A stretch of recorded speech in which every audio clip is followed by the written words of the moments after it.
What if I told you that every May 31st, the Blessed Mother personally extends an invitation? Not to the crowds, not to the Church Universal, but specifically to you? What if the same Mary who carried the Christ child in her womb still moves with urgent love toward your heart? Carrying within herself graces so transformative that one authentic encounter with her on this day could change the entire trajectory of your spiritual life. The Feast of the Visitation isn't just a commemoration of something that happened long ago.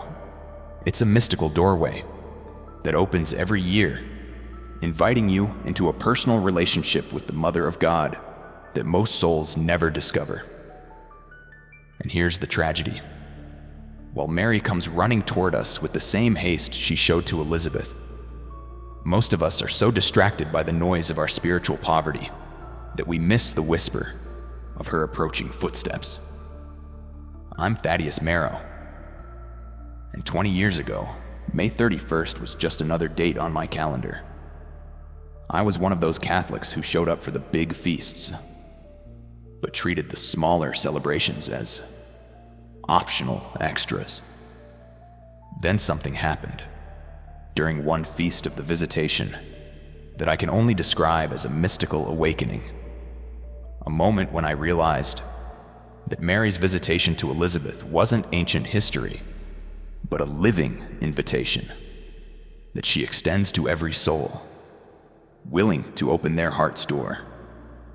Since then, I've dedicated my life to helping Catholics discover the profound personal transformation that awaits them in the seemingly quiet moments of our liturgical year.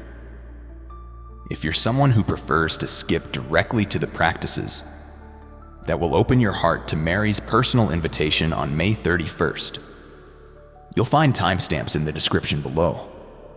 But I invite you, I encourage you to stay with me for this complete journey, because understanding the mystical dimensions of Mary's ongoing visitation will transform not just how you observe this feast, but how you experience your entire relationship with the Mother of God. In this video, we're going to explore the mystical reality that Mary's visitation continues today, and how May 31st represents your personal invitation to enter into the same transformative encounter that Elizabeth experienced when she heard Mary's greeting.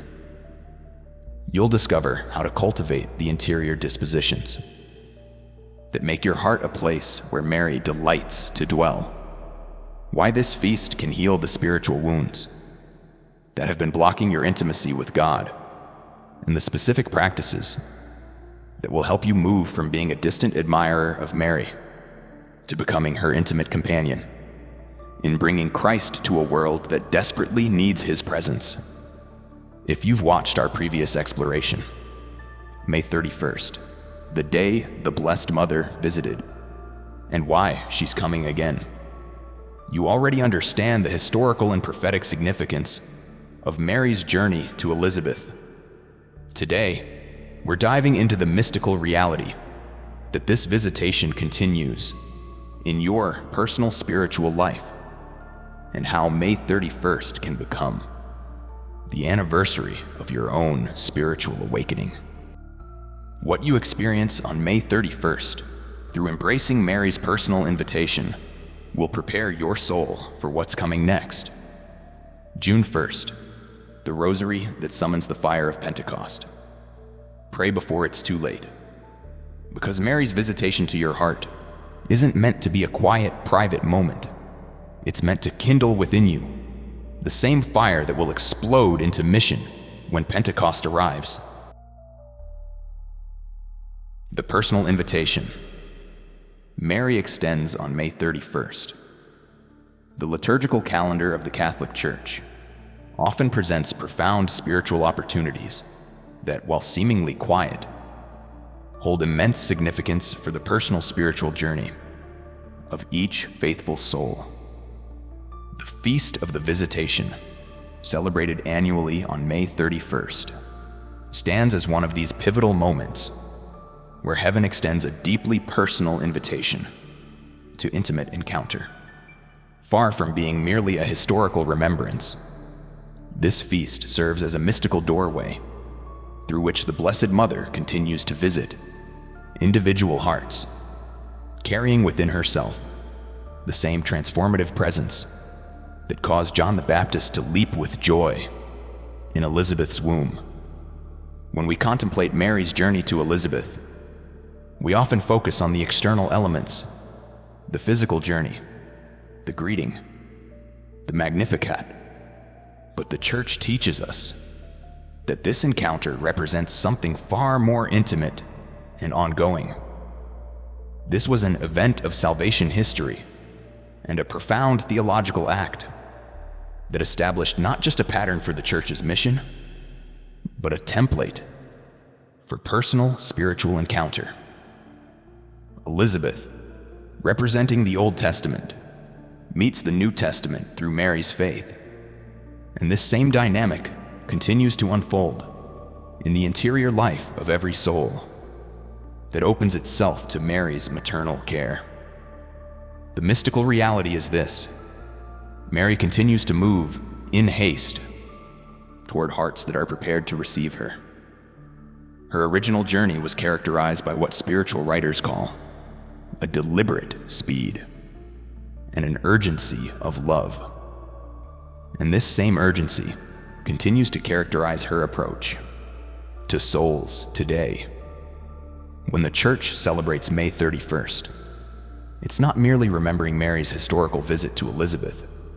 It's creating a liturgical moment when the spiritual atmosphere becomes particularly charged for personal visitations, when the veil between heaven and earth becomes thinner, allowing for deeper intimacy with the Mother of God. Mary's role as the first tabernacle of the Lord, carrying Jesus, body, blood, soul, and divinity within her womb, reveals something profound about her ongoing mission in your personal spiritual life. Just as she brought Christ's transforming presence to Elizabeth's household, she desires to bring that same presence into the intimate spaces of your heart, your home, your relationships, and your daily decisions.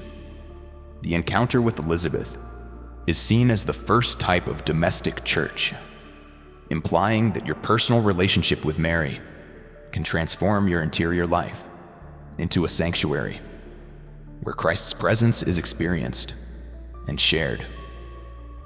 The invitation Mary extends on May 31st is both deeply personal and profoundly transformative. She comes not as a distant heavenly figure, but as a mother who knows intimately the spiritual struggles, the secret wounds, the hidden longings that you carry. Her visitation to your heart on this day can bring the same kind of miraculous recognition that Elizabeth experienced. A moment when you suddenly understand, perhaps for the first time, who you truly are in God's eyes and what magnificent purpose He has for your life. Mary's profound humility, which made her a magnet for grace, because she was full of grace, because she was also full of the Holy Spirit and humility, offers you a roadmap for preparing your heart to receive her visit. Her willingness to assist Elizabeth, even amidst her own miraculous pregnancy, demonstrates that authentic spirituality always flows outward in service. When Mary visits your heart on May 31st, she brings this same spirit of humble service, inviting you to discover that your spiritual growth isn't meant to be a private indulgence, but a preparation for greater love and service to others. The mystical dimension of May 31st becomes evident when you realize that spiritual signs, sudden dreams, unexpected moments of praise, or a strong urge to serve often increase around this feast. These aren't coincidences. They're evidence that the Holy Spirit, who filled Elizabeth at Mary's greeting, is actively working to prepare your heart for encounter. The visitation itself is replete with prophetic elements. John's leap, Elizabeth's prophecy, and Mary's Magnificat are all spirit-filled responses that can be mirrored in your own spiritual life when you open yourself to Mary's visit. Those who are spiritually attentive often report feeling a particular restlessness or spiritual stirring around May 31st, never realizing that this is heaven's way of preparing their hearts for Mary's approach. This restlessness can be a spiritual symptom, the soul's response to the Holy Spirit's promptings. Similar to how the visitation story begins, with Mary's arising from her own situation and John's leap in the womb. These interior movements are precursors to profound spiritual events in your personal journey. If what you've heard today has stirred something in your heart, if you're sensing that Mary might be approaching your life with the same urgency she showed toward Elizabeth, then I want you to do something right now that will mark this moment as more than just information received. It will mark it as an invitation accepted. In the comments below, I want you to write these words: Mother Mary, visit me too. But I want you to write them, not as a casual comment, but as a personal prayer, as your own heart's response to the invitation she's extending to you right now. How the visitation transforms your interior life. The transformative power of the visitation extends far beyond the historical encounter between Mary and Elizabeth. It offers a mystical template for how authentic encounter with the Mother of God can revolutionize your interior spiritual landscape. When Mary carried Christ within her womb, she became what the Church calls the Ark of the New Covenant. And this same dynamic can unfold in your spiritual life when you genuinely open your heart to her maternal presence. The Church teaches that the visitation encounter is more than emotional. It is Eucharistic in nature. Just as John the Baptist recognized Jesus hidden in Mary's womb, your soul can develop the same kind of spiritual sensitivity that recognizes Christ's presence in the hidden places of your daily life. This comparison extends beyond mere analogy. It reveals how personal relationship with Mary can transform you into what spiritual writers call a walking tabernacle, someone who carries Christ's transforming presence wherever you go. From the moment of the Incarnation, wherever Mary went, the presence of Jesus and the Holy Spirit accompanied her, as evidenced by Elizabeth's immediate spiritual experience. This profound reality means that when you cultivate authentic intimacy with Mary, you're not just developing a devotional practice. You're positioning yourself to become a conduit of Christ's grace in your family, your workplace, your community. The encounter foreshadows how your personal spiritual life can become sacramental, where Christ's hidden presence within you becomes the direct cause of spiritual transformation in the lives of others. Mary's journey reveals heaven's divine pattern for interior transformation. Through humility, service, and prompt obedience to divine promptings, her response to God's call was characterized by trust, love, and service. And when you allow these same virtues to take root in your heart through relationship with her, something mystical occurs. Mary's virtues aren't just historical examples to admire. They become active channels for grace's flow and multiplication in your personal spiritual life. Her first act after becoming the Mother of God was an act of charity toward her neighbor. And this dynamic reveals how authentic interior transformation always manifests in greater love for others. When Mary visits your heart on May 31st, she brings this same transformative power. The spiritual poverty, the emotional wounds, the relational struggles that have been blocking your growth can be healed through authentic encounter with the Mother who knows exactly what medicine your soul needs. The Magnificat, Mary's response to Elizabeth's greeting, becomes a prophetic blueprint for how your interior life can be transformed. Through regular contemplation and personal prayer with the Mother of God, this beautiful hymn of praise and prophetic canticle reveals Mary's worldview, her understanding of God's revolutionary justice, his preference for the humble, his mercy toward the lowly. When you pray the Magnificat, slowly and personally, allowing Mary's perspective to shape your own, your interior life begins to reflect the same spiritual priorities that made her such a powerful instrument of grace. The transformation isn't instantaneous, but gradual, like the slow development of a child in the womb. Mary's pregnancy with Christ lasted 9 months, and your spiritual pregnancy, with the life of grace that she brings, develops over time through consistent, intimate relationship with her. The restlessness you might feel around May 31st, the spiritual stirrings that seem to intensify during this season, are signs that Mary is already at work in your interior life, preparing you for deeper levels of intimacy with her Son.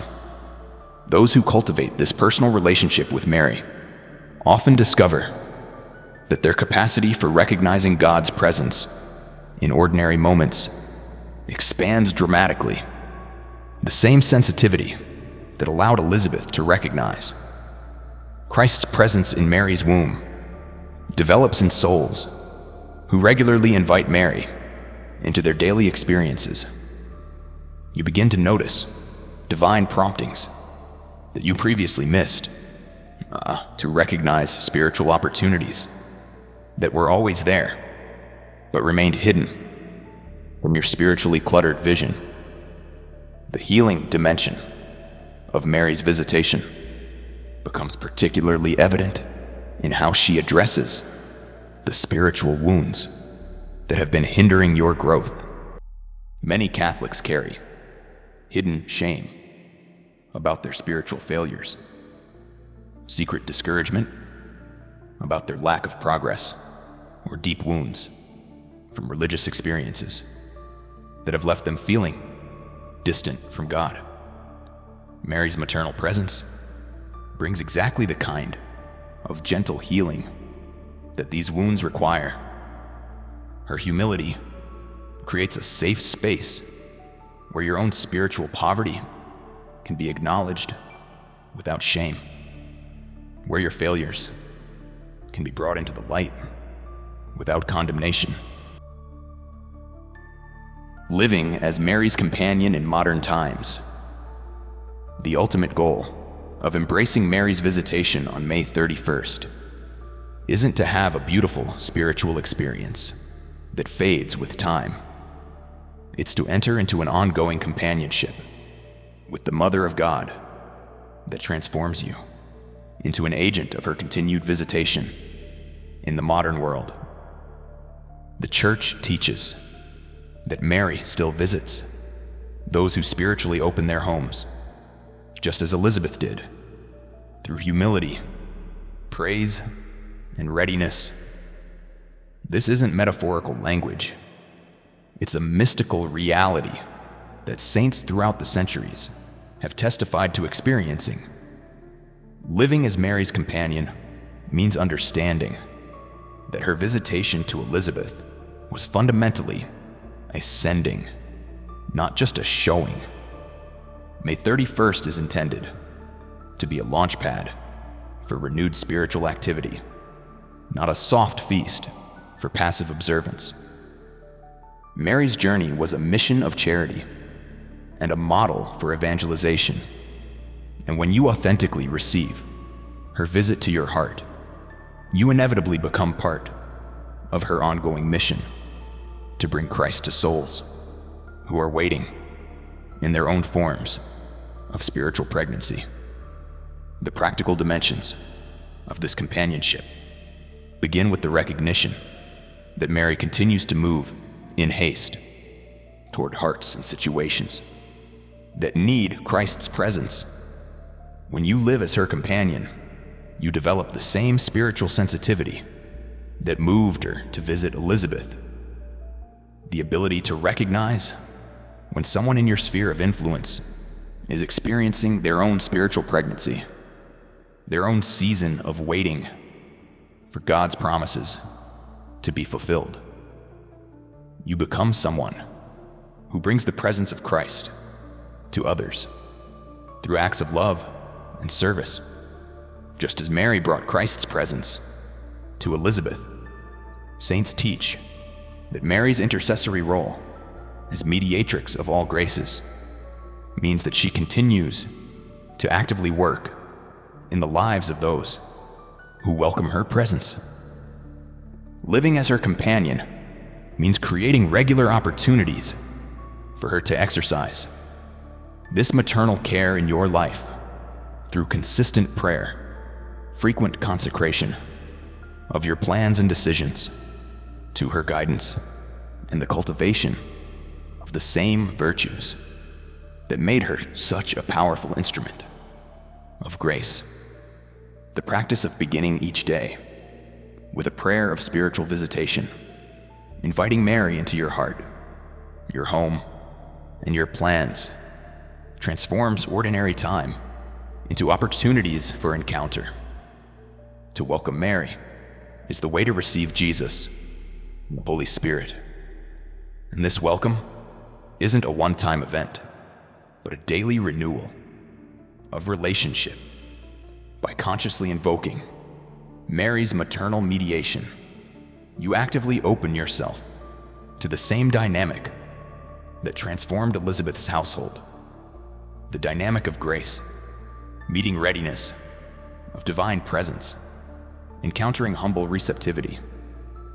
Living as Mary's companion means developing the habit of keeping your spirit tuned to interruptions, recognizing them as potential visitations in disguise.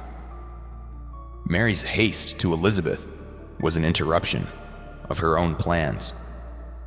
Yet it was a divine prompting that resulted in one of the most beautiful encounters in salvation history. When you live with this same spiritual sensitivity, unexpected phone calls, unplanned encounters, sudden opportunities for service become occasions for recognizing God's active presence in your daily life. The practice of writing down spiritual messages, dreams, or urges that you experience, particularly around significant liturgical moments, like May 31st, becomes a way of documenting Mary's ongoing work in your life. The visitation itself is replete with prophetic elements. And when you live as Mary's companion, you often find that the Holy Spirit speaks through similar nudges, whispers, new ideas, stirrings, or impressions. Documenting these experiences encourages deeper reflection and discernment, helping you distinguish between divine promptings and mere human thoughts. The consecration of your family to Mary's maternal guidance becomes not just a devotional practice, but a practical recognition of her ongoing role in preparing hearts for the outpouring of the Holy Spirit. Mary's presence with the apostles in the upper room, preparing them for Pentecost, establishes her as the premier guide for souls who are preparing to receive deeper graces. When you entrust your family relationships, your work situations, your future plans to her maternal care, you're acknowledging that she knows exactly what each person in your sphere of influence needs to grow closer to her Son. Living as Mary's companion ultimately means that your life becomes a continuation of the Visitation, a living demonstration of what happens when someone says yes to carrying Christ's presence into the ordinary moments of daily life. The same humility that made Mary full of grace, the same prompt obedience that moved her to journey in haste, the same spirit of service that made her first act as Mother of God an act of charity toward her neighbor. These become the distinguishing characteristics of your own spiritual life. The mystical reality is that when you authentically live as Mary's companion, you begin to experience what the saints call participating in Mary's own relationship with Jesus. Your prayers begin to echo the Magnificat. Your service begins to mirror her charity. Your responsiveness to divine promptings begins to reflect her prompt obedience. You discover that Mary's companionship doesn't diminish your personal relationship with Christ. It deepens it, purifies it, and makes it more fruitful than you ever imagined possible. If what you've heard today has stirred something in your heart, if you're sensing that Mary might be approaching your life with the same urgency she showed toward Elizabeth, then I want you to do something right now that will mark this moment as more than just information received. It will mark it as an invitation accepted. In the comments below, I want you to write these words: Mother Mary, visit me too. But I want you to write them, not as a casual comment, but as a personal prayer, as your own heart's response to the invitation she's extending to you right now. When you subscribe to Jesus in real life and ring that notification bell, doing more than following a YouTube channel, you're saying yes to a journey of spiritual awakening that could transform every aspect of your relationship with God.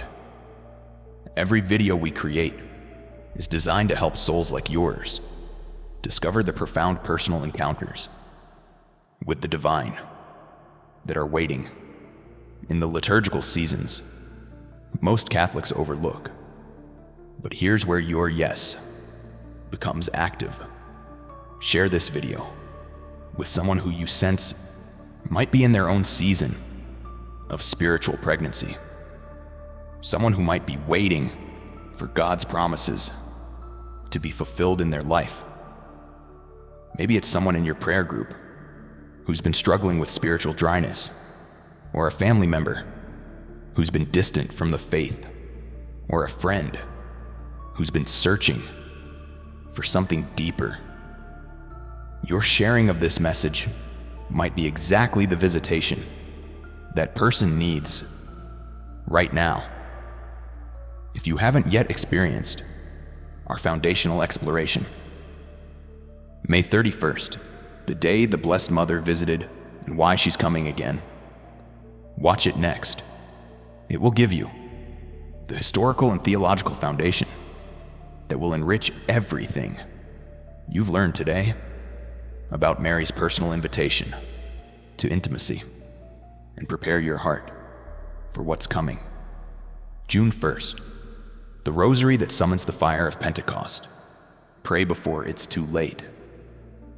Because the intimate relationship with Mary that begins on May 31st is meant to prepare you for the explosive spiritual transformation that occurs when Pentecost ignites the missionary fire that's been building in your heart. As we close our time together, I want you to carry this truth with you. Mary's visitation to Elizabeth wasn't a one-time historical event that we admire from a distance. It's a mystical template for how the Mother of God continues to visit hearts that are prepared to receive her.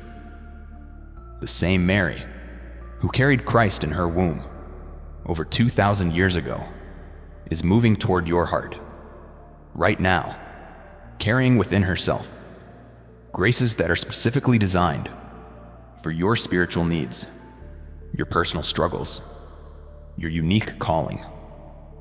The invitation she extends on May 31st isn't generic, it's deeply personal. She knows the secret wounds that have been hindering your spiritual growth, the hidden longings that you've barely dared to acknowledge, the magnificent purpose that God has planted in your heart, but that hasn't yet come to fruition. Her visitation to your life can bring the same kind of miraculous recognition that Elizabeth experienced. A moment when you suddenly see yourself as God sees you, understand your calling as God understands it, and feel your heart leap with the same joy that moved John the Baptist in the womb. Mary's hidden message on May 31st is ultimately this: you were never meant to journey through life alone, carrying your spiritual burdens in isolation, struggling to grow closer to God through your own limited efforts. The same Mother who helped prepare the apostles for Pentecost wants to help prepare your heart for the outpouring of grace that God has planned for your life. The same maternal love that moved her to visit Elizabeth in haste moves her to visit your heart with urgency, bringing exactly the healing, the encouragement, the spiritual direction that your soul most deeply needs. The question that will determine the trajectory of your spiritual life isn't whether you're worthy of Mary's attention. Her visit to Elizabeth proves that God's grace seeks out those who are humble enough to receive it. The question is whether you'll have the spiritual sensitivity to recognize her approach, the humility to open your heart's door when she arrives, and the courage to say yes to the transformation she offers. May 31st isn't just another date on the liturgical calendar. It's your personal invitation to enter into the most transformative relationship available to the human heart, outside of your direct relationship with Jesus himself. Mary is coming. She's moving with haste toward your life. The only question remaining is, will you be ready to leap for joy when she arrives? Be ready. Be humble. Be found praying. Be found serving. Be found living with the same expectant hope that characterized Elizabeth as she waited for the fulfillment of God's promises. Until next time, I'm Thaddeus Marrow, and this is Jesus in Real Life, where we discover that the most profound transformations often begin with the simple willingness to say yes to heaven's quiet invitations. Pray, hope, and don't worry. Mary is coming. Open your heart and prepare to be amazed by what God has planned for your life.